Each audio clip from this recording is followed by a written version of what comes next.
Ndi nthawi ya nkhani kuchokera kuno ku MBC ndipo madzulo ano muli ndine Mphatso Tebulo. Poyamba makamaka ngayo Tauson Khamalata. Poyamba nayi mitu yake.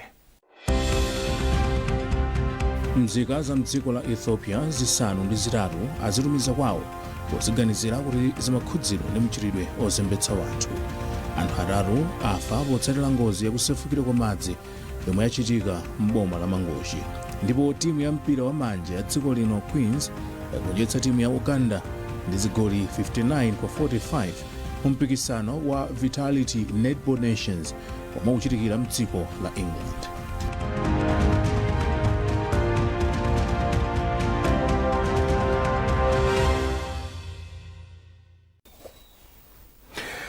Asilikali ankhondo mdziko muno atumiza kwawo mzika zisanu ndi zitatu za mdziko la Ethiopia zomwe amaziganizira kuti zimakhudzidwa ndi mchitidwe wozembetsa wanthu. Malingana ndi mneneri wa asilikali ankhondo Major Emmanuel Mlelemba, anthu amene awatumiza kwawowa anali mgulu la anthu 220 omwe anagwidwa mwezi wa Julai chaka chatha. Mlelemba ayamikira mgwirizano omwe ulipo pakati pa nthambi zoona chitetezo mdziko muno. Iwo afotokoza imene iti kuyambira pa nthawi imene Malawi Defence Force ndi nthambi zina za chitetezo mdziko muno tinapita ku Dzaleka refugee camp. Titalandira maripoti onena kuti kumeneko kumachitika zinthu zina zimene ndizoopseza chitetezo cha dziko la Malawi. Titapita kumeneko kuja tinakwanisa kupeza iwo amene analowa mdziko muno mopanda chilolezo, ma illegal immigrants, komanso tinakwanisa kupeza iwo amene ali nawo pa business yogulisa anthu anzawo. Nde anthu amenewa anali chiopsezo kwambiri chifukwa sitikudziwa kuti anthu amene akuabweretsa mdziko muno ndi anthu otani, akupita nawo kuti zolinga zawo ndi ziti.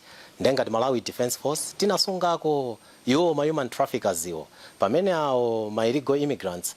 Nthambi zina za chitetezo zinagwira mbali za ntchito zimene zimayenera kugwira ndi kupita koyenera, komano awo amene ife timawasunga titasatira ma procedures ena osiyanasiyana kwaoneka kuti nkofunika kuti azibwerera kwawo. Chifukwa chake lero lino 8 abwerera kwawo ku Ethiopia.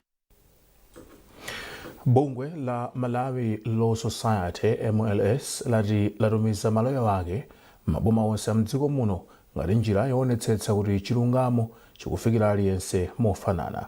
Maloya awa adzikayimira milandu ya anthu omwe sangakwanitse kupeza loya paokha.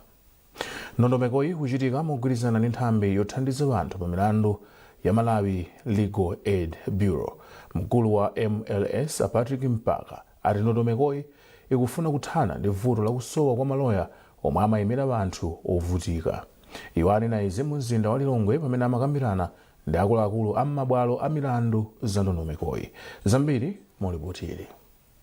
Ndondomekoyi ikufuna kuonetsetsa kuti anthu omwe akuyenera kupeza loya owayimirira pa milandu apeze mwayiwu mosavuta, kamba kuti maloya a bungwe la Malawi Law Society akupezeka m'maboma onse mdziko muno.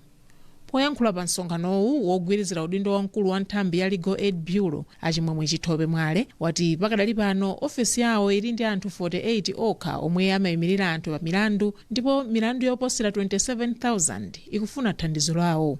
Mwale wati maloya a bungwe la Malawi Law Society omwe akugwira ntchito mongodziperekawa athandiza kwambiri kuchepetsa kuchuluka kwa milanduyi. Initiative iyi ya pro bono scheme imene tikukhala ndi ma private lawyers amene akumabwera kumazaonjezerapo pa numbers amene tili nawo ku Legal Aid Bureau kuja. Timagayira mafailo ena amene tili nawonso kuti atithandize kugwira ntchitoyi. So izi ndi zina zimene zikufunika kunena kuti tithe kuthandiza anthu ochulukirapo ochepekedwa Malawi muno. President wa bungwe la maloya la Malawi Law Society Patrick Mpaka ati ndondomekoyi anayikhazikitsa mchaka cha 2023 ndipo maloya a bungweli oposera 300 akhala kuthandiza kuyimira anthu pa milandu mwaulere. License ya lawyer kuti ikhale kuti ipangidwe renew amayenera kuti china chimene amayenera kuonesa amayenera aonese kuti wagwira ntchito yotumikira amalawi mwaulere. Ngati kuma khoti ang'ono kuti apezeka mlandu woti abwalo akuona kuti nkhani iyi ndiyofunika kuti pabwere lawyer azipereka ma services awo aulere kuboma ili. Mkulu wa magistrate mchigawo chapakati a Austin Mbanda wati kupezeka kwa maloya ochuluka oyimira anthu pa milandu kukuthandiza kuti ntchito za mabwalo a milandu zipite patsogolo. Zimenezi ndizothandiza kwambiri chifukwa anthu ambiri kumalawi kuno amakhala osafikiridwa ndi chilungamo, ena samadziwa nkomwe kuti kodi izi ndizofunika kupita nazo khoti kapenayi. Pamene akafikira kwa loya athandiza kuti adziwe kuti mlandu ndoyenera kutenga khoti kapena izi nzoti angathe kukambirana ndikumaliza komweko. Pakadali pano maloya oposera 50 omwe ali pansi pa bungwe la Malawi Law Society ali m'maboma osiyanasiyana kuti akathandize anthu pa nkhani zokhudza milandu komanso kupereka uphungu pa nkhani zokhudza malamulo. Doreen Sonani, MBC, Lilongwe. Nduna ya zamaboma ang'ono Richard Chimwendo Banda aveka ufumu wa Kabudula m'boma la Lilongwe patatha zaka zinayi kuchokera momwe mfumuyi anayisankha. Ufumu wa Kabudula omwe ndi waukulu komanso wakale m'boma la Lilongwe wakhala kuli kusamvana chisankhire mfumuyi. Padakali pano Richard Chimwendo Banda apempha akumanja achifumu kuti adzikambirana pakakhala mavuto malo mothamangira ku mabwalo a milandu zomwe ati zimachedwetsa kuveka ufumu komanso chitukuko kudera. Eunice Njovu ali ndi ripoti. Pakhala zaka zopitirira zinayi pomwe mfumu yayikulu Kabudula yatsopano anayisankha, koma milandu ku khoti komanso zokanganakangana kumeneko nzomwe zachititsa kuti mfumuyi ayiveke pakadali pano. Polankhula pomwe amakhazikitsa Alakson Kantokoma kukhala mfumu yayikulu Kabudula yatsopano, nduna yoona za maboma ang'ono a Richard Chimwendo Banda anati ngokhumudwa kuti mikangano ngati imeneyi simangowakhudza kubanja okha komanso chitukuko cha dera lonse, zomwe zimachititsa kuti anthu adzivutika. Dera lino lakhala lopanda ufumu kuyambira chaka cha 2020. Kawiri anthu akakhala kuti asemphana maganizo akathamangira ku khoti ndikuti ife manja wathu amakhala omanga sitingachitepo kena kalikonse, timadikira mpaka na khoti adzagamule. Akhoti akagamula pamene timabwera kuno, koma choidwi chathu ndi cholinga chathu ku nduna nchonena kuti pamene mawanja sakugwirizana, pamene mawanja akusemphana, anthu akhale pasi akambirane. Ifeyo tizibwera tiziwathandizira, ndi department ndithu nthambi yongothandizira anthu kuti akhale pasi akambirane. Kukhazikitsa kwa mfumu yayikulu Kabudula kunatsatananso ndi kukhazikitsa mfumu zina ziwiri kukhala pa mpando wa Asabuti A omwe ndi Anamaguya komanso Azakaliya omwe achoka pa mpando wa Group Village Headman. Polankhula pomwe amaveka mfumu ziwirizi, nduna yoona za maboma ang'ono inati ndizosangalatsa tsopano kuti mafumu akulu mu boma la Lilongwe akupereka mwayi kwa mafumu ena kuti awathandize pa chitukuko. Kuno ku Lilongwe ndi dera lalikulu kwambiri kapena boma lalikulu kwambiri dziko lonse la Malawi. Mafumu amene akhala alipo akhala operewera ndithu, koma chikumati kumera likamaona mafumu akuluakulu akudula ku madera wawo kumapatsa kuwena kuti adzitha kuwathandiza ntchito. Izi zizatipatsa chimwemwe ngakhale ku nduna.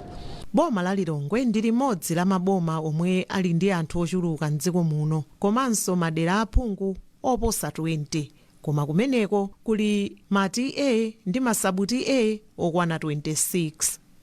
Ndine Eunice Njovu kuchokera ku Lilongwe. Anthu olumala omwe amapindula ndi ndondomeko ya mtukulo pakhomo m'boma la Phalombe ayamikira boma poyambitsa ndondomeko yopereka ndalamazi pogwiritsa ntchito lamya ponena kuti izi zithandiza kuthana ndi mavuto osiyanasiyana omwe amakumana nawo m'mbuyomo. Simeon Boyce ali ndi zambiri mulipotire. Kudzera ku ndondomeko yakale yoperekera ndalama za mtukula pakhomo, anthu aulumali amayenera kuyenda mtunda wautali kupita kumalo komwe anthu onse amasonkhana kuti alandire ndalamazi. Kumeneku anthuwa amadikiriranso maola ochuluka pafupifupi asanu ndi atatu kuti alandire ndalamazi. Koma ndi dongosolo latsopanoli opindula ku ntchito yakulandira ndalama zawo zapamwezi ali ku nyumba. A Maxwell Chikopa azaka 48 omwe ali ndi ulumali wa miyendo ati ndi osangalala ndi kusintha kwa ndondomekoyi. Timayenda mtunda wautali mmene ndilili oti mwina sitikatha kukwanisa, ndiye pamene yangobwera programu iyi ndi losangalala kwambiri pa moyo wanga. Sitikuchedwa kulandira ndalama, tikangofika ndipo pompo basi agent akutipasa ndalama tibwerere yani pambuyo. Sitikukhalanso ngati mmene timakhalira kale panzere. Mawu ake George Mofolo yemwenso ali ndi ulumali osaona wati ndondomeko yatsopanoyi ndi yabwino chifukwa ndalama zimakupeza uli ku nyumba komanso ndiyosunga chinsinsi.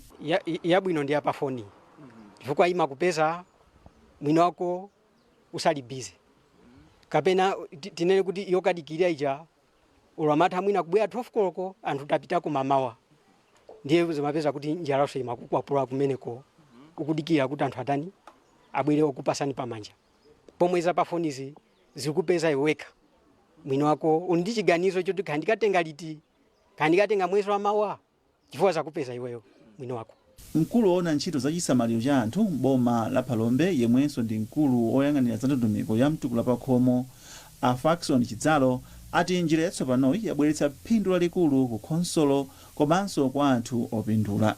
Pa nthawi imene timagwiritsa ntchito kudzera pamanyo ndekuti timafuna tizikhala ndi magalimoto okwanira kuti tikhale tikupita kumadera kumene tikukalipira komanso ndekuti staff yambiri timakhala kuti tisitse zintchito zimene imagwira kuti tipite nayo kukalipira ndekuti ntchito zina pa office zimayima ndekuti magalimotonso amene amayenera kutumikira ku ntchito zina zimakhala kuti ndekuti ayima pakana masiku onse amene tikhale tikulipira ngati kuno ku Phalombe timatenga mwina 7 days tikulipira ndekuti 7 days yomweyo makhala kuti ntchito zambiri zimakhala kuti zakhudzidwa kwambiri sizigwiridwa amene zimayenera kugwiridwa.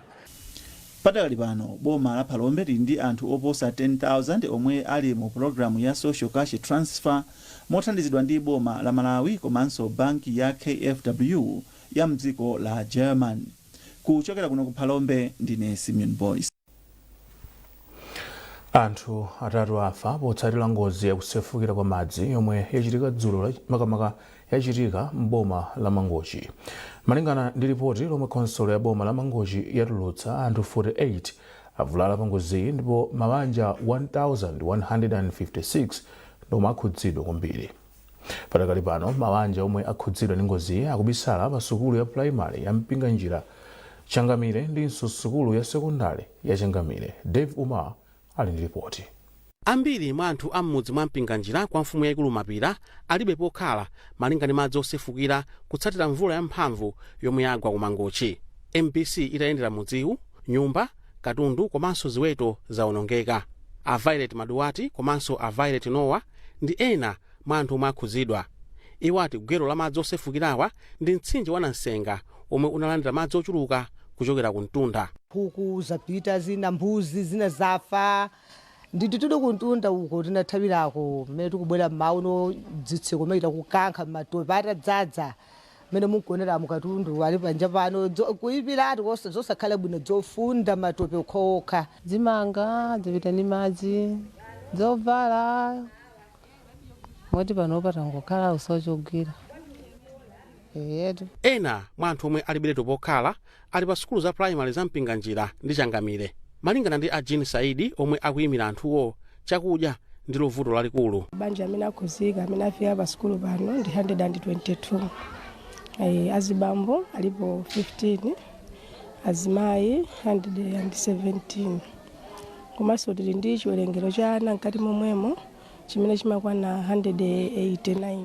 Padakali pano khonsolo ya boma la Mangochi yati ili kalikiliki kufufuza chiwerengero cha anthu omwe akhudzidwa.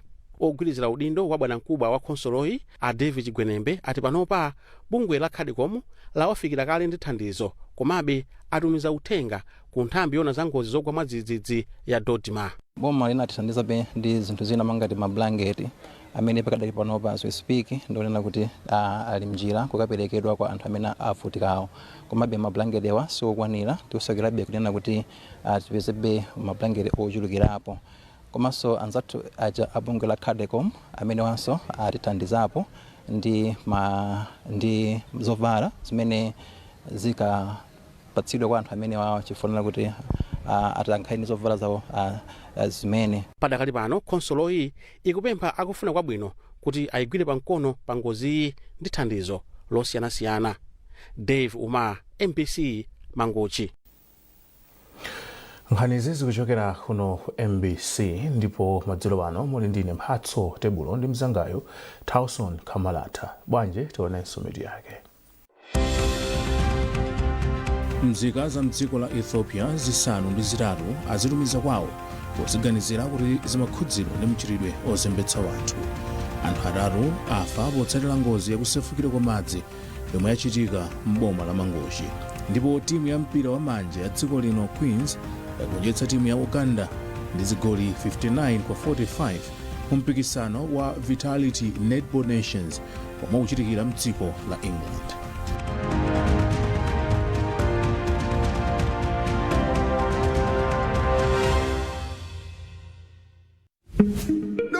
Sapetira kupanga dola kulibe chuzi kungosiza pang'ono maluzi etu chuzi Sanweka Training Center kuyambira pa 4 March 2025 maphunziro aluso la ntchito zamanja za tekinoloji msabata zisanu 5 weeks drill.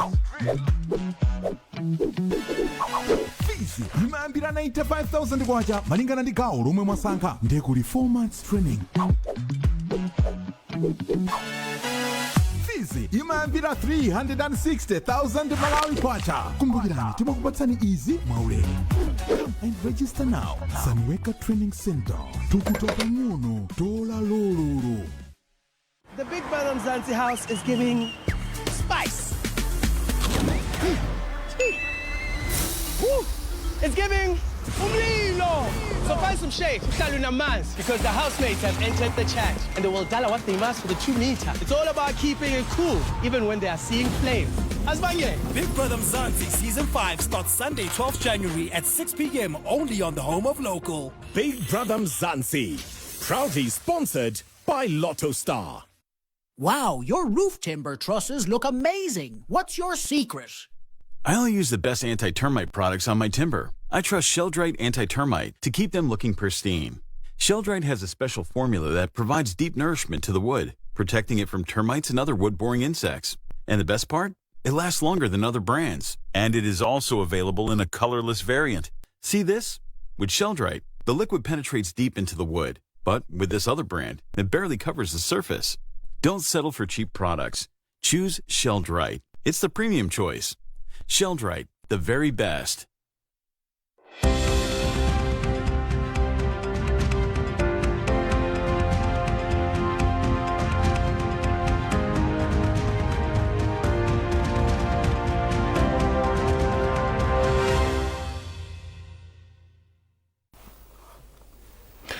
Takulandilaninso kugawo lina la nkhani zathu. Senior Chief Mkumbira ya mboma la Nkatabe ati malamulo apadera omwe mafumu anakhazikitsa m'madera mwawo akuthandizira kuteteza nkhalango za mitengo m'bomalo. Mfumu iyi yanena izi pa sukulu ya Mkondezi m'bomalo pamwambo okhazikitsa ntchito yobyala mitengo ndi thandizo la bungwe la Malawi Gaming and Lottery Authority MAGLA. Musasi Cheo walemba ripoti.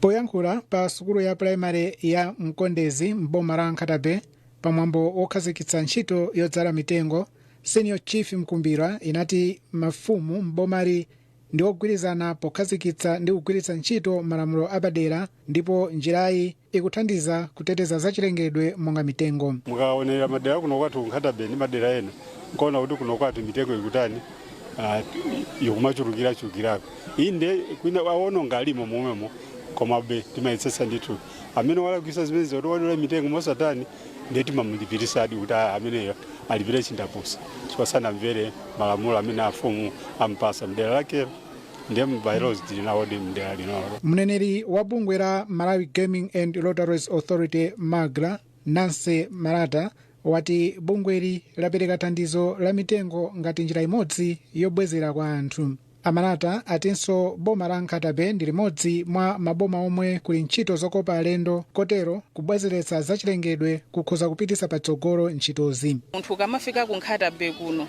kumakhala onyadira kuona kuti ndi malo oneka bwino, mitengo ilipo, zimangopereka kuti malo aja akhale malo oneka bwino. Ndi zinthuso zimene zingati zing'ono zomwe zimatha kumakopa alendo kuti azitha kubwera malo siyana kuno kuli nyanja imene tikayisamalira ndi kuti alendo akhala akubwera. Chilengedwe chomwe chili kuno tikachisamalira ndi kuti zikopanso alendo ambiri kuti azitha kubwera boma la Nkatabe. Bungwe la Malawi Gaming and Lotteries Authority lapereka mbande za mitengo zokwana 26,000 yomwe ophunzira akuyembekezera kudzala mu sukulu zosiyanasiyana motsogozedwa ndi bungwe la Nkata Environmental Trust. Musasecheyo, MBC Nkatabe. Mtsogoleri wa mpingo wa Salvation for All Ministries International Mbusa Clifford Kawinga wapereka chimanga ku mabanja ovutika kudera la mfumu yaikulu Kingo m'boma la Karonga. Alex Mangosi walemba ripotili lomwe awerenga ndi Chimwemwe Mirulu. Kutatha mwambo wa mapemphero pa bwalo la zamasewero la Kambwe kudera la mfumu yaikulu Kingo m'boma la Karonga, Mbusa Clifford Kawinga anatsogolera ntchito yogawa chakudya ku mabanja ovutika kuphatikizapo achikulire m'bomali. Poyankhula ndi MBC, Mbusa Kawinga yemwenso ndi mtsogoleri wa mpingo wa Salvation for All Ministries International wati mpingo wake umakhulupirira zothandiza anthu ku uzimu komanso kuthupi, nchifukwa chake wapereka thandizoli. Ngati mtsogoleri wa Salvation for Ministries kudatikomera lero kuti tikhoza kubwera kudera lino la kumpoto limene tayambira ku Kalonga kwalalikira anthu zinthu zitatu. Monga Salvation for Ministries kwatumikira moyo wa uzimu ndi umene talalikira mawu a Mulungu mmene mwaonera kuti anthu ambiri apereka miyoyo yawo kwa Khristu Yesu kukhala mbwene mpulumutsi wa moyo. Ife Salvation timafikiranso anthu zinthu kuthupi.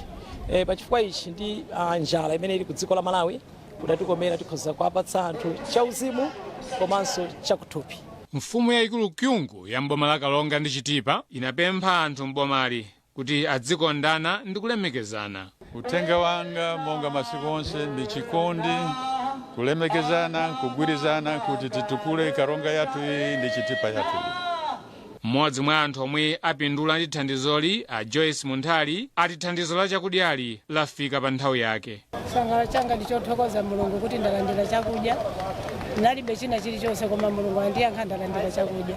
Manja okwana 3,500 ndi omwe apindula ndi thandizoli ndipo alandira thumba limodzi lolemera makilogramu 20 banja lililonse.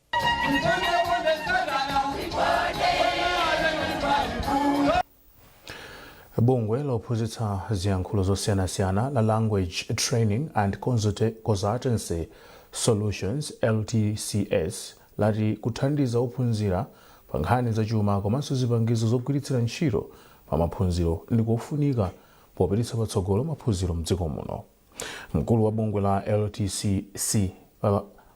LTCS a Jean Mark Yav wayankhula izi pamwambo opereka zipangizo zophunzirira kwa ophunzira omwe ndi opeza mochepekedwa ku Lilongwe. Gracious Banda ali ndi ripoti lomwe akuwerenga ndi Helix Manemba.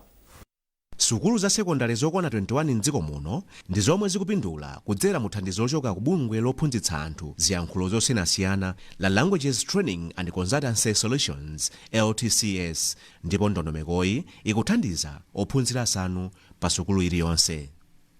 Thandizoli lomwe linakazikitsidwa mu chaka cha 2017 lathandiza ophunzira oposa 500 poapatsa ndalama yolipirira sukulu komanso zipangizo zosiyanasiyana zogwiritsira ntchito pa maphunziro.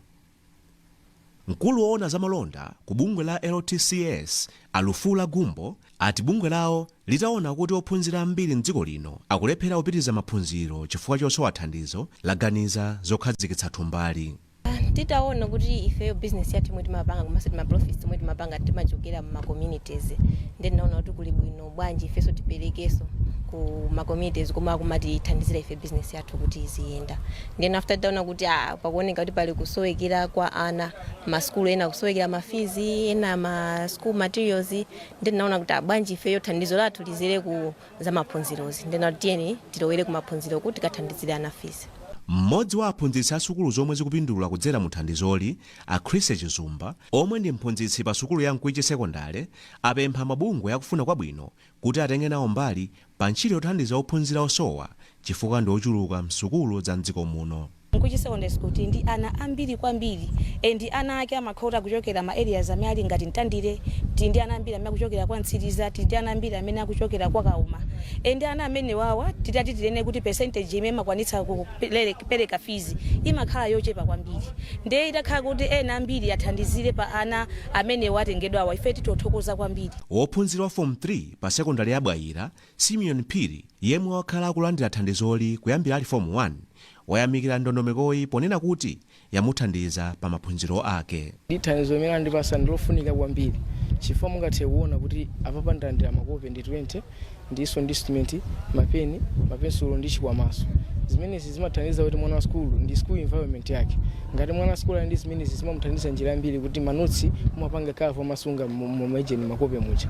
Ndoti kwakhaza kuti kugwasovula umathawika bagija makope mu ndikusamala bwino bagija ndiyo limba yoti munthu ukayitandira ukakhala munthu osamala umayisunga bwino. Ndipo ophunzira ochuluka mdziko lino akulephera kupitiriza maphunziro awo chifukwa chosowa thandizo la ndalama zolipirira sukulu zomwe zikudzetsa nkhawa pa zatsogolo lawo. Mpingo wa Seventh Day Adventist wapempha anthu omwe amagwira ntchito yofalitsa mauthenga mu mpingo kuti akwaniritse udindo wawo olimbikitsa ubale pakati pa anthu ndi mpingo komanso kuonetsetsa kuti uthenga ukufikira anthu ochuluka. Poyankhula pa maphunziro ophunzitsa anthu ofalitsa mauthenga mu mpingowo, mkulu woyang'anira zofalitsa nkhani mchigawo chapakati cha mpingowo Grace Mazunda ati cholinga cha maphunzirowa ndi kufuna kupereka luso kwa anthu ofalitsa nkhani zomwe zingawathandize kupereka mauthenga oyenera m'mipingo momwe akuchokera. Mtolankhani wathu Emmanuel Chimuto wadza ndi ripoti lomwe akuwerenga ndi Helix Manemba. Pofuna kulimbikitsa ntchito yolumikizitsa mpingo ndi mamembala ake, anthu omwe amagwira ntchito yofalitsa nkhani mu mpingo wa Seventh Day Adventist mdziko muno anali ndi maphunziro a masiku 3 kunali ku Lake Technical College m'boma la Lilongwe kuti aphunzitsidwe zinthu zosiyanasiyana zokhudza ntchito yawo. Grace Mazunda omwe ndi mkulu wofalitsa nkhani mchigawo chapakati mu mpingowu anatsindika kufunikira kwa anthu ogwira ntchito zofalitsa nkhani mu mpingowu popititsa patsogolo uthenga wa chiyembekezo. Ndipo iwo ati ofalitsa nkhani amatha kufikira anthu ochuluka ndi uthenga wa chipulumutso zomwe ndizothandiza kwambiri pa ntchito yotumikira Mulungu. Panopo zapangisa kuti munthu olo aligone ku nyumba amatha kupanga folo kapena kusatira zimene zikuchitika ku church, kapena wina akuyenda pa nsewu ali pa njira mu tsiku la Sabata kaya ali pati amatha kupanga folo kudzera mu ma WhatsApp group amene amapanga pa church, kudzera mu Facebook, mu Twitter like that. So zimene zapangisa kuti no anthu ambiri akonde department iyi chifukwa ikuthandiza ngakhale amene ali ku chipatala. Ndipo munkhani za masewero, Queens yagonja makamaka yagonjetsa Uganda ndi zigoli 59 kwa 45 omwe anali masewero achiwiri achimuyi mu mpikisano wa Vitality Netball Nations. Dzulo Queens inagonja ndi England ndi zigoli 62 kwa 36. Ndipo pa 8 February timu ya Malawi isewera masewero ake achitatu ndi South Africa mu mpikisanowu omwe ukuchitikira ku Nottingham mdziko la England. Ninkhani imeneyo tafika pa mtsiriziro pa nkhani zathu madzulo ano, koma tisanasiyane nayinso mitu yake. Nzika za mdziko la Ethiopia zisanu ndi zitatu azitumiza kwawo poziganizira kuti zimakhudzidwa ndi mchitidwe ozembetsa wanthu. Anthu atatu afa potsatira ngozi yakusefukira kwa madzi yomwe yachitika m'boma la Mangochi. Ndipo timu ya mpira wa manja ya dziko lino Queens yagonjetsa timu ya Uganda ndi zigoli 59 kwa 45 mu mpikisano wa Vitality Netball Nations omwe ukuchitikira mdziko la England.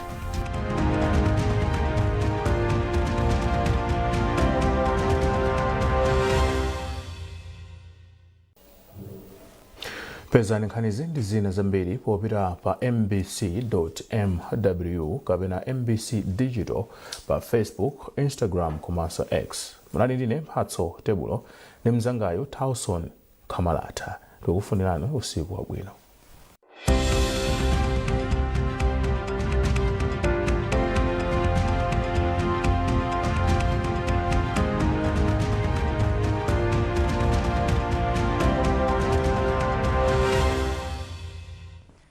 Madzulo abwino kwa nonse ndipo ni nthawi ya zanyengo. Malipoti a mvula mwetalandira lero akusonyeza kuti mvula yamphamvu inagwa ku Chikwina